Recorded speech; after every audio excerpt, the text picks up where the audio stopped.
Puji Tuhan, anak-anak, kita ketemu lagi untuk bersama-sama belajar firman Tuhan. Bersyukur Tuhan yang selalu menyertai dan melindungi kita sekalian.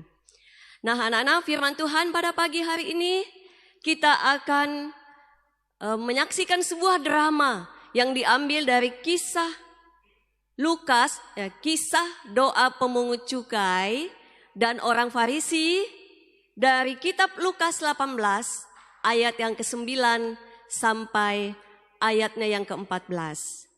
Nah, anak-anak di rumah, Lasa mau supaya anak-anak di rumah ketika menyaksikan drama ini, anak-anak harus berpikir, manakah di antara doa kedua orang ini yang menurut anak-anak, inilah doanya yang berkenan di hadapan Tuhan. Inilah doa yang benar di hadapan Tuhan. Nah, anak-anak, tolong anak-anak di rumah menentukan di dalam hati, ya, menentukan dalam hati, inilah doa yang benar di hadapan Tuhan. Itu tugas selalu untuk anak-anak di rumah ketika menyaksikan drama ini.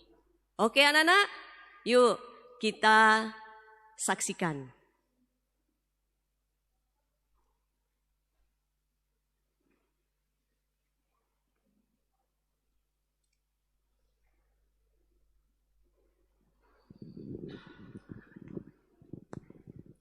Dan kepada beberapa orang yang menganggap dirinya benar dan memandang rendah semua orang lain, Yesus mengatakan perumpamaan ini.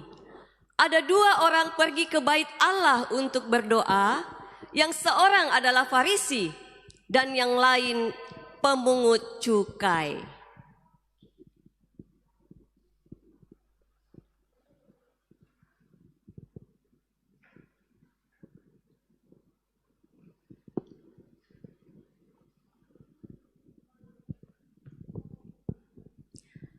Orang Farisi itu berdiri dan berdoa dalam hatinya begini.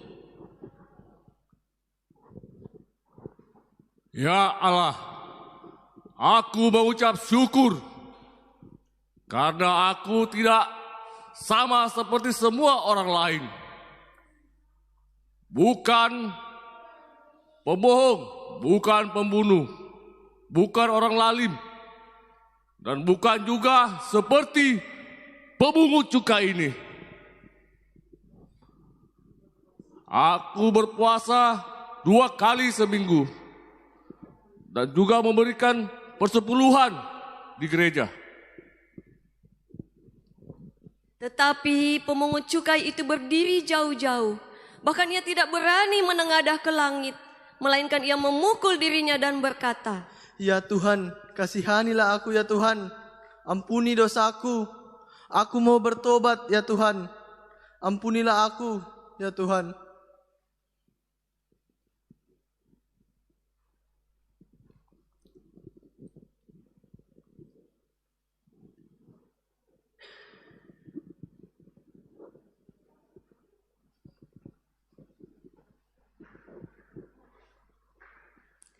Nah, anak-anak di rumah sudah menentukan siapa pilihan anak-anak doa yang berkenan kepada Tuhan. Nah, anak-anak di rumah, sebelum anak-anak memastikan bahwa inilah yang terbaik, yuk kita wawancarai dulu Bapak pemungut cukai dan Bapak orang Farisi ini. Kita akan mengenal mereka lebih jauh, lebih dekat, ya, lebih dalam lagi.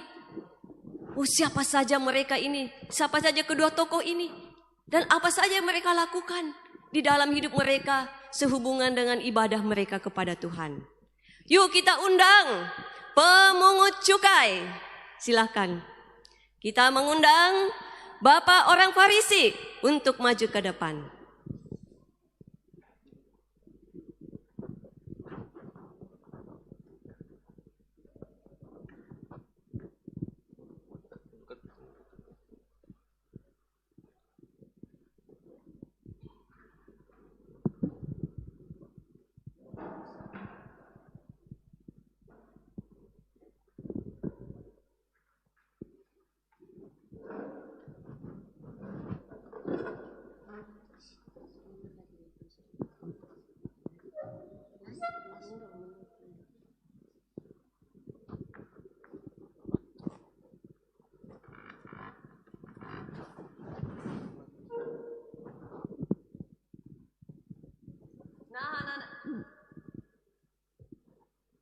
Oke, anak-anak di rumah. Halo. Oke, anak-anak di rumah. Inilah kedua tokoh kita. Bapak pemungut cukai. Bapak pemungut cukai. Bapak orang Farisi. Terima kasih Pak telah bersedia untuk diwawancarai, untuk disaksikan oleh anak-anak sekolah minggu di rumah, supaya mereka lebih mengenal kalian. Baiklah, kita akan mulai wawancara kita. Kita akan mengenal terlebih dahulu Bapak pemungut cukai. Pak, saya mau tanya kepada Bapak. Sebenarnya apa sih pekerjaan Bapak pemungut cukai itu? Saya ini bekerja sebagai petugas pemungut pajak bangsa Yahudi, yaitu bangsa saya sendiri. Saya ditunjuk oleh pemerintah Romawi yang menjajah bangsa kami. Oh, begitu. Jadi, Bapak ini adalah petugas pemungut pajak. Tapi Pak, kenapa Bapak dibenci kalau ketemu dengan orang-orang di jalan? Bapak pemungut cukai ini dijauhi oleh orang, ya. Mereka tidak mau dekat-dekat, mereka buang muka. Ya. Kenapa Pak Bapak sangat dibenci oleh orang-orang? Saya ini dibenci dan dinajiskan karena saya bekerja sama dengan bangsa Romawi yang menjajah bangsa kami. Dan saya dianggap sebagai mata-mata yang mengkhianati bangsa saya sendiri. Dan saya juga dianggap membebani rakyat dengan pajak yang sangat mahal. Dan mereka menuduh saya mengambil sebagian dari uang pajak tersebut. Oh begitu ya Pak ya. Wah, jadi Bapak ini adalah orang yang dianggap sebagai mata-mata, ya. Dianggap juga sebagai orang yang korupsi, mengambil uang pajak itu sebagian untuk memperkaya dirinya sendiri. Betul begitu Pak? Ya. Itulah sedikit tentang pemungut cukai. Nah Pak, saya ini bingung Pak. Bagaimana Bapak bisa terpilih di antara orang yang banyak sebagai pemungut cukai? Kan banyak orang yang lebih hebat dari Bapak. Saya ini bisa dipilih karena memiliki wawasan yang luas. Saya bisa berhitung, membaca, dan menulis. Dan saya juga bukan orang miskin. Wah. Dan supaya saya juga dapat dipilih karena memiliki uang yang banyak. Oh, jadi maksudnya bapak-bapak ini bisa menyuap. Menyuap itu orang pemerintah Romawi supaya memilih Bapak sebagai petugas pemungut cukai. Iya. Oh, jadi Bapak ini adalah orang yang bukan orang yang miskin, orang yang punya uang untuk bisa menyuap sehingga dia bisa terpilih sebagai petugas pajak yang pastinya pekerjaan ini bisa memperkaya orang yang bertugas sebagai pemungut pajak, ya. Tidak heran anak-anak karena mereka tuh memungut pajak itu uang, ya, semuanya uang. Kalau kurang uangnya, kalau mau lebih banyak lagi bisa ditambah-tambah, ya. Nah, itulah yang membuat orang-orang membenci pemungut cukai. Oke, terima kasih Pak atas penjelasannya. Tuhan memberkati. Berikutnya anak-anak, tokoh kita yang kedua adalah Bapak orang Farisi. Kita akan bertanya lebih dalam lagi mengenal Bapak orang Farisi ini, siapakah dia? Kami persilahkan baiklah. Pak.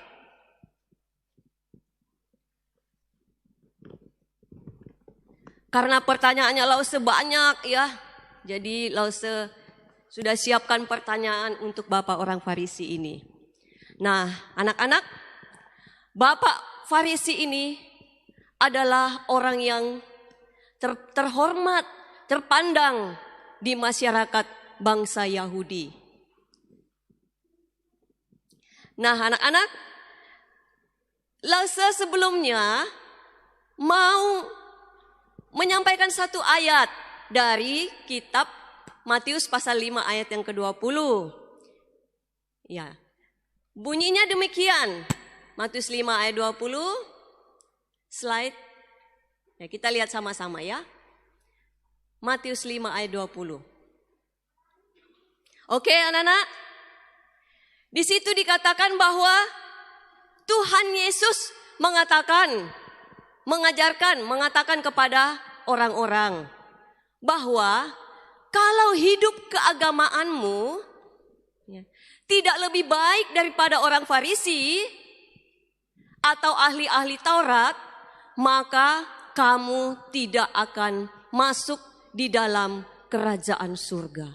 Wow, anak-anak. Luar biasa ya. Siapa di sini yang mau masuk surga? Anak-anak mau kan semua masuk surga? Wah, firman Tuhan sampai memakai standar Bapak orang Farisi. Hebat Bapak. Ya, begitulah. Puji Tuhan ya. Sebagai ukuran kesalehannya, hidup keagamaannya diakui oleh Tuhan Yesus sebagai ukuran, sebagai standar untuk masuk dalam kerajaan surga. Wah, kalau begitu Pak, saya ini penasaran. Saya mau tahu bagaimana sih Bapak begitu hebatnya. Oh ya. Jadi saya ini sangat disiplin. Sangat disiplin membaca ayat-ayat Alkitab. Saya juga menghafal dan selalu melakukan firman Tuhan. Oh iya Pak. Lalu bagaimana dengan hal berdoa Pak? Oh, kalau berdoa jangan ditanya. Saya ini selalu berdoa di gereja. Bahkan di jalan-jalan. Apalagi kalau banyak orang. Saya sering berdoa sana. Biar di keramaian, biar orang, Pak? Iya. Biar orang mengatakan bahwa saya orang Farisi adalah orang yang saleh. Wow, luar biasa. Yuk kita lihat lagi slide berikutnya. Apa saja sih yang hebat dari orang Farisi ini? Ya, wih, bagaimana Pak dalam hal persembahan? Oh, sudah jelas. Saya selalu memberikan persepuluhan dari apa yang saya hasilkan. Sering memberikan ke gereja. Oh, jadi Bapak ini tidak pernah lalai dalam memberikan persembahan apa saja kepada Tuhan. Luar biasa ya anak-anak ya. Slide. Nah, Pak, saya juga penasaran ini Bapak. Ya, saya juga ingin tahu apa pendapat Bapak tentang Alkitab, kitab suci ini. Oh, Alkitab. Ya. Jadi Alkitab perjanjian lama atau Taurat itu adalah kami percaya bahwa itu adalah wahyu dari Tuhan. Dan kami percaya apabila kami membaca, mengimani, Tuhan akan menyelamatkan kami. Pada suatu saat apabila Tuhan datang, Tuhan akan menyelamatkan kami. Dan kami selalu percaya bahwa kami percaya bahwa ada hidup kekal di surga. Dan ada juga hukuman kekal di neraka. Oh, apa itu Pak? Makanya kami selalu takut dan selalu mengikuti firman Tuhan. Wih anak-anak, jadi Bapak orang Farisi ini percaya tentang adanya kehidupan kekal di surga. Suatu saat kita semua akan dihakimi oleh Tuhan. Lalu kalau hidup keagamaan kita tidak kudus, tidak berkenan di hadapan Tuhan, maka kita akan dilemparkan di dalam api neraka, api yang kekal. Api kekal itu adalah api yang menyala-nyala selama-lamanya. Ya, anak kena api saja sedikit, lause ini sudah menjerit. Apalagi dibakar dalam api neraka selama-lamanya. Tidak ada akhirnya. Aduh, lause juga tidak mau, Pak. Ya. Jadi begini. Jadi seperti tadi saya bilang bahwa hukum Taurat itu mengajarkan bahwa kita harus selalu mengikuti apa yang diperintahkan Tuhan. Ada penghakiman di dalamnya. Kita harus percaya. Kami percaya. Kami orang Farisi selalu mentaati, makanya kami selalu menjaga hidup yang kudus. Kami tidak suka berbohong, kami tidak suka membunuh, kami tidak berzinah, kami tidak lalim. Bahkan kami tidak seperti si pemungut cukai ini yang suka menipu orang. Oh iya Pak, slide. Oh jadi Bapak ini adalah orang yang menjaga hidup kudus, ya. Tapi Pak, bagaimana pandangan Bapak tentang Mesias? Oh iya ya. Jadi dalam Taurat sudah dikatakan bahwa Mesias itu akan datang sebagai juru selamat. Suatu saat bila Mesias datang akan membangkitkan kami semua untuk dibawa ke surga. Kami percaya itu. Puji Tuhan, ya. Lalu apa Bapak percaya adanya malaikat? Ya, malaikat itu. Kami percaya bahwa suatu saat malaikat akan bersama-sama kami memberitahukan bahwa Tuhan akan bersama kalian semua. Wah, jadi malaikat itu adalah utusan Tuhan. Ya, Bapak percaya utusan Tuhan? sangat percaya. Iya ya, di dalam Alkitab kita jelas ya, malaikat utusan Tuhan yang datang kepada umat manusia, membawa berita dari Tuhan kepada manusia, kepada nabi-nabi Tuhan yang terutama, ya. Nah, bagaimana Pak? Tadi Bapak bilang Bapak hidup kudus, tidak berzina, tidak mencuri, tidak menipu seperti Bapak pemungut cukai ini. Nah, lalu saya mau tanya lagi, bagaimana pengorbanan Bapak terhadap gereja? Oh iya. Slide. Jadi kami itu selalu memberikan korban-korban bakaran sebagai korban ucapan syukur kami kepada Tuhan. Kami percaya bahwa korban ini akan menyelamatkan kami untuk menebus dosa kami. Kami semua menyerahkan korban bakaran itu, korban yang terbaik bagi Tuhan. Wah, luar biasa. Contohnya, Contohnya setiap apa ya Pak? ada upacara keagamaan, upacara hari kudus, kami selalu mengorbankan sapi, domba, kami korbankan semua. Luar biasa Nana ya, pengorbanan mereka. Sapi, bagaimana bunyinya tadi Pak? Sapi. Oh, artinya Dikorbankan. kurbankan. Kambing juga Pak. Iya. Bagaimana bunyinya Pak? Kalau domba juga begitu Pak?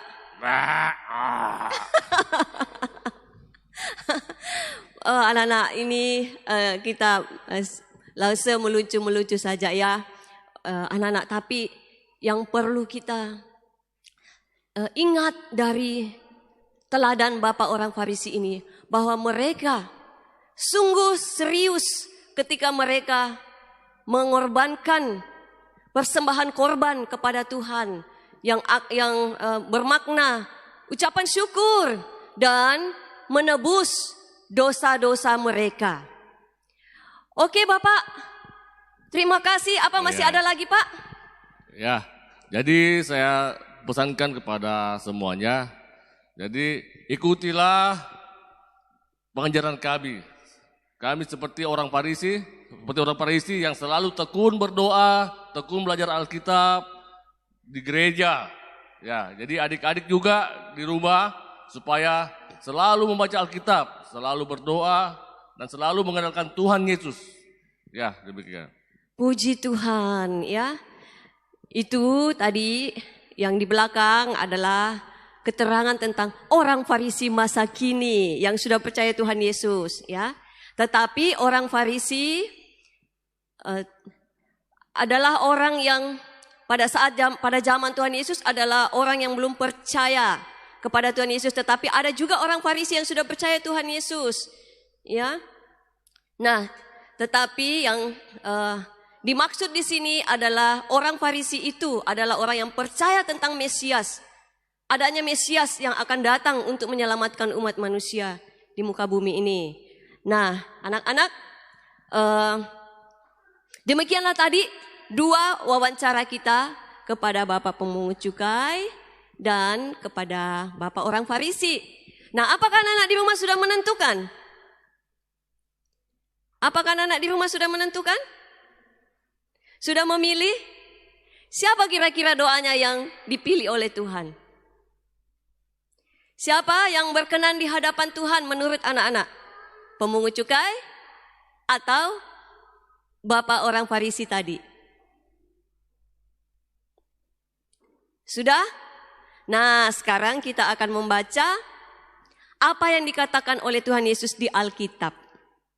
Di dalam Lukas 18 ayat 9 sampai 14 tadi, di sana dikatakan bahwa Yesus berkata bahwa pemungut cukai pulang ke rumahnya sebagai orang yang dibenarkan Allah, dan pemungut dan orang Farisi itu tidak.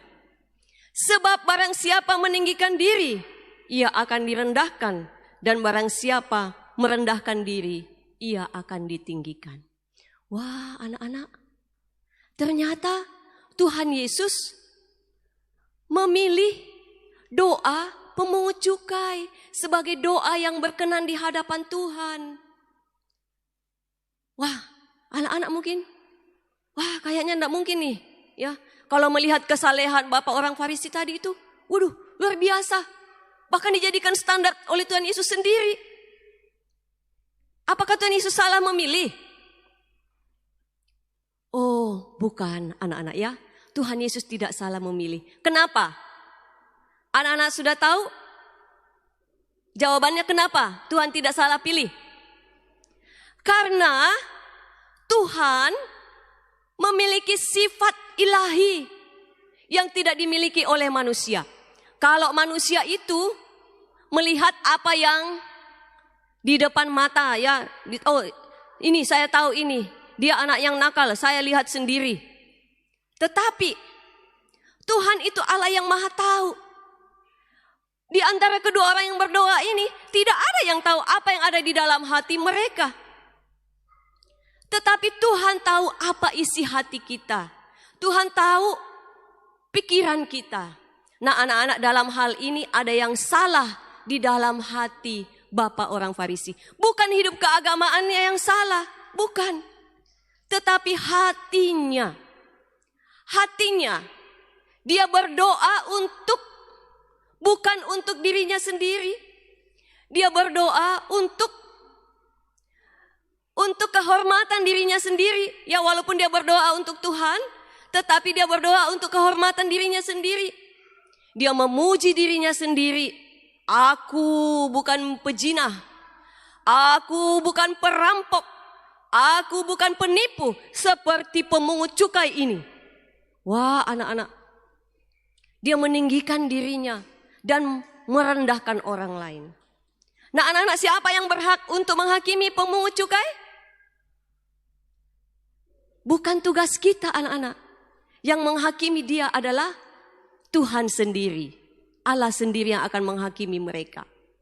Nah, anak-anak, itu sebabnya Tuhan memberikan penilaian bahwa doa yang berkenan di hadapan Tuhan, doa yang benar adalah doa dari pemungut cukai yang merendahkan diri di hadapan Tuhan. Nah, yang kedua, anak-anak, Lause mau menjelaskan sedikit tentang hal Yohanes 3 ayat 16 yang dihubungkan dengan Matius 5 ayat 20. Yohanes 3 ayat 16 itu mengatakan kepada kita, ya, karena begitu besar kasih Allah akan dunia ini, sehingga ia telah mengaruniakan anaknya yang tunggal, yaitu Yesus Kristus. Ia telah mengaruniakan anaknya yang tunggal, supaya setiap orang yang percaya kepada Yesus tidak binasa, melainkan beroleh hidup yang kekal. Nah, anak-anak, ayat ini berkata kepada kita bahwa kita ini diselamatkan oleh anugerah di dalam Tuhan Yesus. Oleh iman, percaya kita dalam Tuhan Yesus. Tetapi Matius 5 ayat 20 mengatakan, wah, untuk masuk surga kita harus memiliki kesalehan yang seperti yang melampaui Bapak orang Farisi tadi. Nah, bagaimana ini anak-anak? Ya, mana yang benar? Iman saja atau melakukan seperti orang Farisi? Nah, anak-anak, di mana ya kita bisa menemukan solusinya?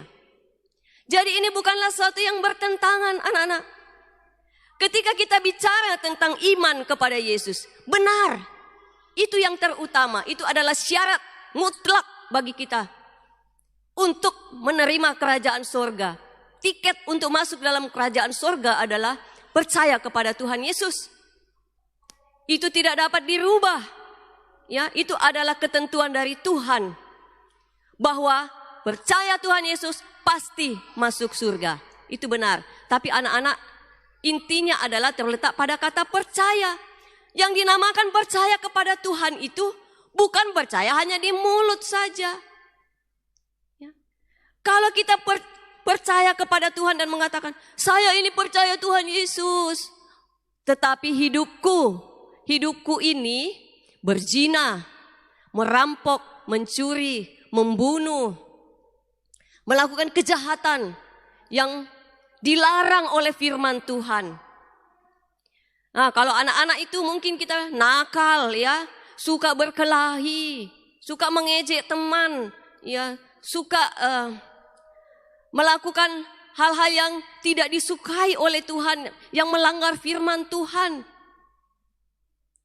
Nah, anak-anak, itu namanya bukan percaya. Kalau saya ini percaya kepada Tuhan Yesus, itu berarti saya ini taat kepada firman Tuhan. Saya ini melakukan firman Tuhan. Oh, apa yang diperintahkan Tuhan di dalam firman-Nya? Jangan membunuh, jangan mencuri, jangan berzina. Jangan mengucapkan saksi dusta tentang sesamamu. Jangan mengingini rumah sesamamu, jangan mengingini istrinya. Jangan mengingini suaminya, jangan mengingini hambanya perempuan, hambanya laki-laki, lembunya, sapinya, kerbaunya, dan lain-lain sebagainya. Apapun yang dimiliki oleh sesamamu. Nah, pada waktu saya percaya Tuhan dan saya melakukan kebenaran firman-Nya, saya tidak melanggar hukum-hukumnya, maka itu artinya saya percaya kepadanya. Jadi percaya itu artinya taat, melakukan firman Tuhan. Nah, itulah ya anak-anak yang akan menentukan kita sebagai warga kerajaan surga. Nah, itulah firman Tuhan yang inginlah saya sampaikan pada pagi hari ini. Lalu saya mengundang Bapak Pemungut Cukai, terima kasih Pak atas kehadirannya yang telah membuka wawasan kami tentang siapakah pemungut cukai dan siapakah orang Farisi. Sehingga membuat kami lebih mengenal dan lebih mengerti tentang kebenaran firman Tuhan. Kami mengundang juga teman-teman kita yang sudah melayani hari ini. Kami mengundang untuk naik ke atas. Lause-lause,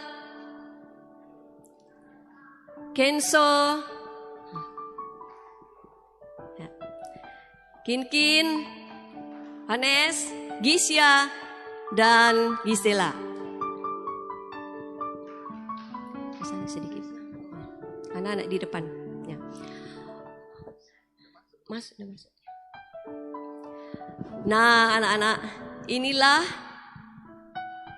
lause-lause yang telah melayani kita dan juga jemaat Tuhan, kakak kita di remaja, Welfrin, yang main drama sebagai pemungut cukai, dan Bapak Denny Gani dari Komisi Kaum Bapak yang berperan sebagai orang Farisi, dan teman-teman kita yang menyampaikan puji-pujian, ya, adalah dari Komisi Sekolah Minggu GKI Palopo.